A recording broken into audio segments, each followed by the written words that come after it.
Hi everybody, this is Ronnie and I'm here at the Tech Doc Fest and I'm here today with Mad Bros Media and we're talking with the awesome and very talented Alex Winter. And how are you doing, man? I'm good. Good.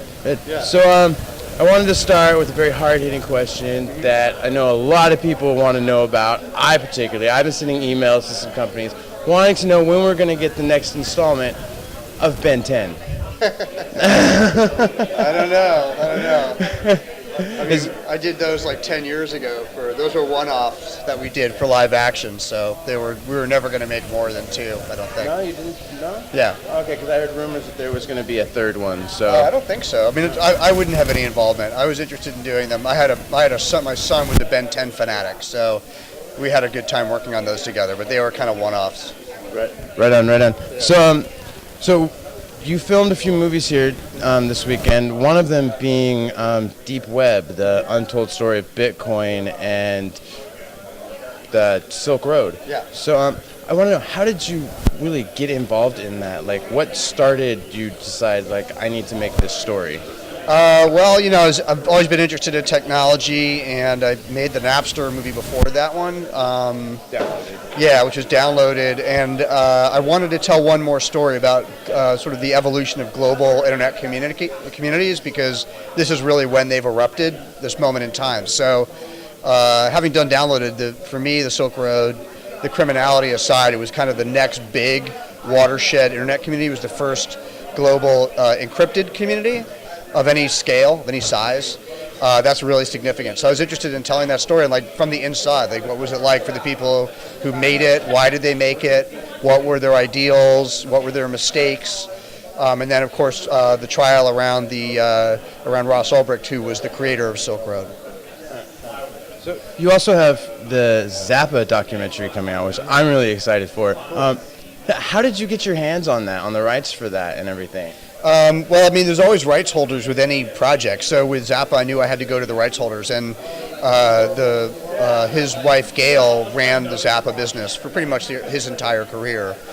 So I went and pitched it to Gail and some of the other family members, and they liked my take and liked my pitch and gave me access to Zappa's vault. So where I'm at with that is that the vault, the material that I needed, a lot of that stuff was old and in immediate need of restoration and preservation.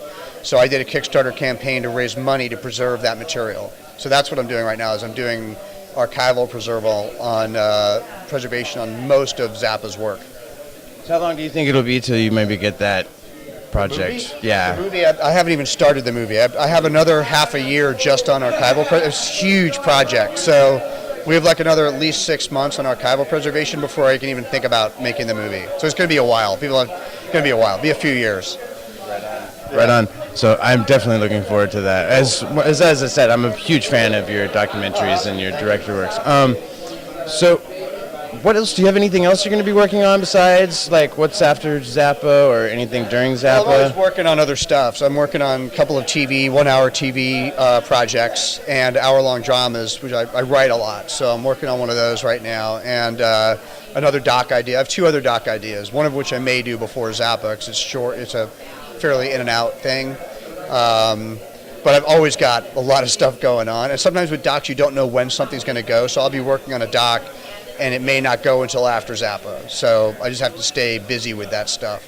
And I'll shoot some interviews, and I'll build some stuff. I made a short film for Laura Poitras's organization, Field of Vision. I've done 2 pieces for them, but I did one on a journalist named Barrett Brown, who spent 4 years in jail and got out in November, and I may do a longer piece on him. One of my favorite projects that you've done is sometimes I mess up the titles, I get them backwards.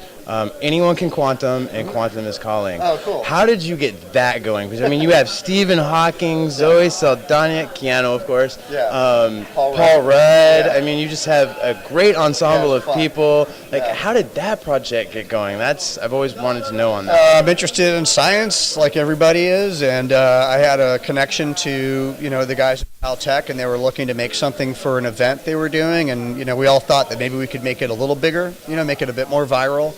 And I had relationships, and they had relationships with people, so we kind of pulled those together, and They were a lot of fun. I mean, they were kind of a palate cleanser because some of the stuff I was doing that year was kind of dark, like some of the stuff with the Silk Road stories. So it was fun to go to something a little more lighthearted, frankly, and just pure comedy and silliness with a cast that talented. It was super fun. Are we going to see any more of that? I'm not sure. I mean, the Caltech guys always want to do stuff. I'm busy and they're busy, so we'll see if we can find time. Yeah. Anything with Stephen Hawking is just gold, I was so totally blown away to be, even in vague proximity to him. So, yeah. Right on. Yeah. So, the one question I have to ask, because if I don't, fans out there will get annoyed and be like, well, why didn't you ask him? Yeah. Is there any news on Bill and Ted? I heard that there's a script out there. Yeah, no news that hasn't already been all over the place. No, nothing yet. Yeah, I got nothing to offer on that. All right. Well, everyone will know, but I don't at the moment. Yeah. Right on. Well, I want to thank you for talking with us. I appreciate it. You guys make sure that you check out all of Mr. Winter's stuff. Everything's out there. You can actually especially check out Deep Web, which is a very, very prolific and groundbreaking documentary and one of my favorites. I've watched it like 12 times, I swear. So, and again, thank you. I appreciate it and look forward to seeing you again. Cool. Have a good one.